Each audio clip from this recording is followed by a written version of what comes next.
There are literally millions of colors, 16.8 million colors to be exact. How on earth are you supposed to choose only a handful of those to be the colors for your personal brand? Well, in this video, I'm gonna teach you how to become a decision maker.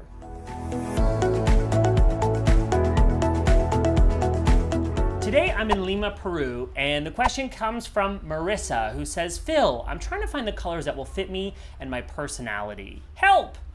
Well, I have lots of ideas on this. I knew that Kostya, my graphic designer, would also have ideas on this, so I pinged him and we've put together a little list of best practices when it comes to choosing your personal brand colors. Number 1, understand the brand. What is it we're trying to achieve? What's your goal? What is the whole purpose of this exercise? Before you start putting visuals to the brand, you want to be very clear on what it is you're trying to achieve. And you want to understand that brand even before a visual comes into play. What kind of brand is it? What industry? What's appropriate? These are the kinds of questions that you want to ask yourself. Number 2, competition. Who else is out there doing what you do? Who is playing in your field so that you can stand out? It would be a real shame if you went ahead and built a brand exactly the same color as your main competitor. That's a problem. So that's the kind of thing that you want to avoid. Number 3, what's the brand experience? Now this one is a little bit more vague, right? We have to kind of think more about feelings. Describe the brand. How would others describe your brand? How does it make people feel? These are the kinds of things you want to think about as it relates to the experience of the brand. Number 4, content.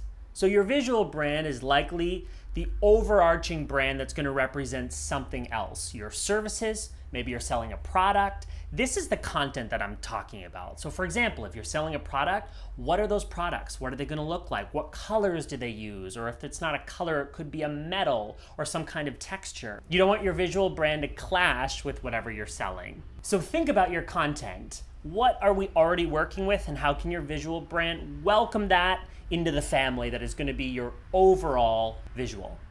Number 5, limitations. So now we start to think about how are people going to see your brand, in what mediums? Online, print, but if we get crazy, for example, with your colors, sometimes some colors can't actually be printed in real life. So think about the limitations. Are we working with constraints like time, money? Think about the limitations of your branding, and that's going to help you be decisive. Number 6, color psychology. You probably already know this, but there is certain feelings and emotions associated with color. Canva has a great blog post all about this, and I'll put the link in the description below. So some things that you might want to think about: cultural traditions and connotations, design trends and fashion, personal preferences. These are all things that you might want to consider as you're choosing colors. I'm realizing now, as I've given you all this information, I may have made it more difficult for you to make decisions. But once you've considered all of these things, now you're ready to decide.